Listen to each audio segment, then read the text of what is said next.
Deflasi ditakutkan oleh negara produsen, atau negara penghasil. Di Indonesia akan inflasi di sektor retail dan kebutuhan harian, namun akan deflasi di komoditi. Ini berbahaya sekali. Kita uraikan dulu agar terjadi kesepahaman di dalam melihat jumlah uang Indonesia, atau GDP nasional Indonesia dalam satu tahun sekitar 16.000 triliun rupiah.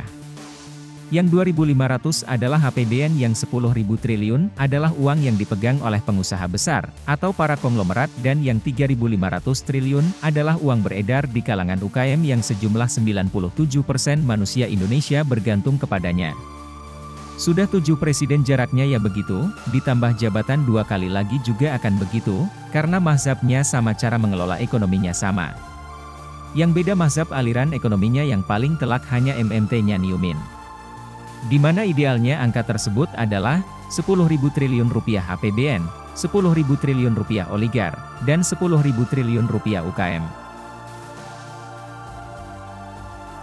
Twitter mem-PHK 3.000 karyawannya dieksekusi langsung oleh Elon Musk, kemudian perusahaan Meta Holdingnya Facebook mem-PHK 11.000 karyawannya, kemudian Amazon mem-PHK 10.000 karyawannya, dilanjut lagi HP, mem-PHK 6.000 karyawannya, kemudian Alphabet Holdingnya Google mem-PHK 10.000 karyawannya, Apple Inc. berencana mem-PHK juga 10.000 karyawannya, terus hal ini berlanjut di belahan dunia termasuk Shopee, Goto, Ruang Guru, mulai mem-PHK karyawannya di Indonesia. Akan terjadinya banyak pengangguran ini karena efek PHK sudah diramalkan sejak 6 bulan yang lalu di berbagai media, dan saat ini mulai terjadi, sekali lagi diingatkan baru mulai terjadi, ini baru awal. Badai PHK akan terus berlanjut ke bidang lain. Kalau ini awalnya adalah high-tech startup company, maka sebentar lagi adalah sektor komoditi.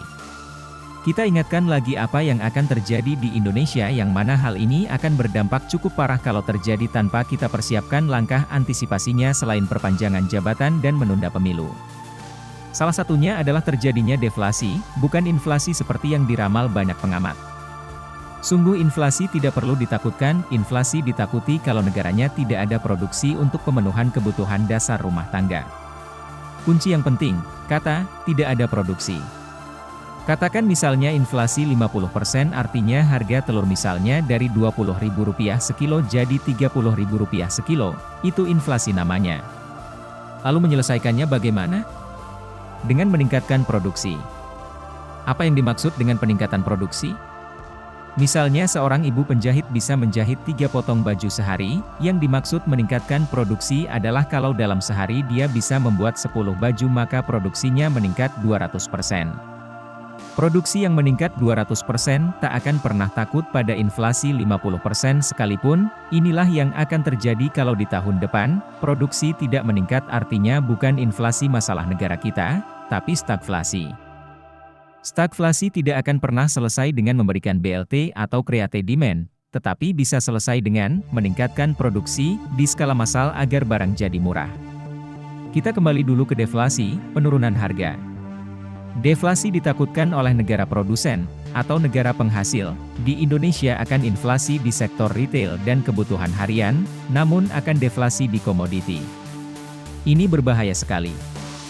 Kita uraikan dulu agar terjadi kesepahaman di dalam melihat jumlah uang Indonesia, atau GDP nasional Indonesia dalam satu tahun sekitar 16.000 triliun rupiah.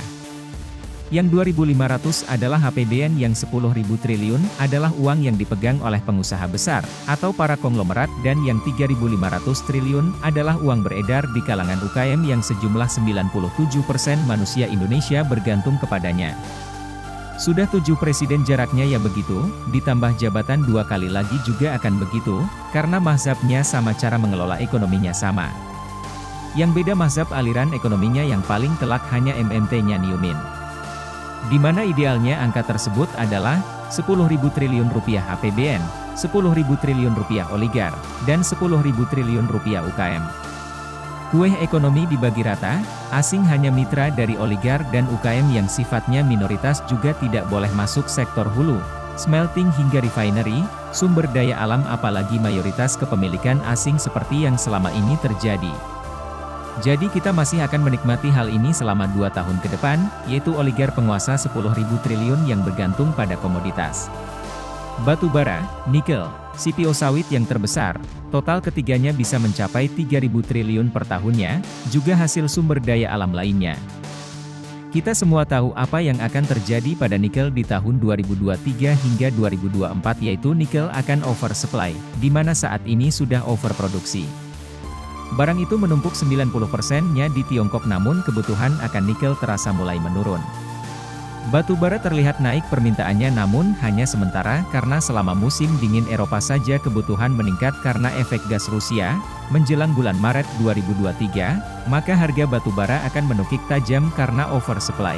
Begitu juga sawit, harganya akan menurun karena kebutuhan dunia akan minyak nabati sudah banyak disolusikan oleh negara lain dengan minyak jagung, minyak bunga matahari, dan lain sebagainya. Turunnya harga komoditi itulah deflasi yang kita takutkan karena berimbas ke para pengusaha atas kaum elit. Mereka penggerak roda 70% ekonomi, benar UKM adalah pahlawan ekonomi, di kelas 3.500 triliun uang akan berada di sana, dan dibantu elit, namun ketika elit kena imbas hingga 30% deflasi yang terpukul telak ya orang bawah. Kembali ke strategi PHK di perusahaan yang disebutkan di awal, hal ini lebih dilakukan untuk mengurangi biaya tetap, reduce cost. Di musim dingin, atau winter time, secara natural semakin besar pohon, maka semakin banyak daun yang dirontokkannya. Mereka mengurangi biaya, mereka harus menghemat tenaga. Dan kalau posisi Anda daun, pastilah ditebang, kalau Anda batang cabang apalagi akar perusahaan Anda tidak akan dipotong. Tidak ada sinar matahari untuk fotosintesis yang membantu pertumbuhan pohon, sedikit sekali cahaya sinar mata tersebut setiap harinya paling lama hanya 6 jam, maka perontokan daun adalah solusi untuk tumbuhan tetap hidup. Tahun 2023 dan tahun 2024 adalah winter panjang bagi ekonomi, bukan cuaca yang dimaksud winter kali ini. Harga BBM sulit turun walaupun perang di Ukraina selesai. Minusnya negara Tiongkok bertumbuhnya tahun 2022 ini, yang mana Tiongkok adalah negara ekonomi terbesar di dunia dan negara kayak tertua Indonesia. Yuan Indonesia menggantungkan trading terbanyak dengan Tiongkok adalah hal yang perlu diwaspadai. Kedepan, PHK akan terus bertambah, berhematlah sahabat, dan berani ambil peluang. Tahun 2024 untuk sesuatu yang baru harus dilakukan. Jangan biarkan tidak ada perubahan terjadi.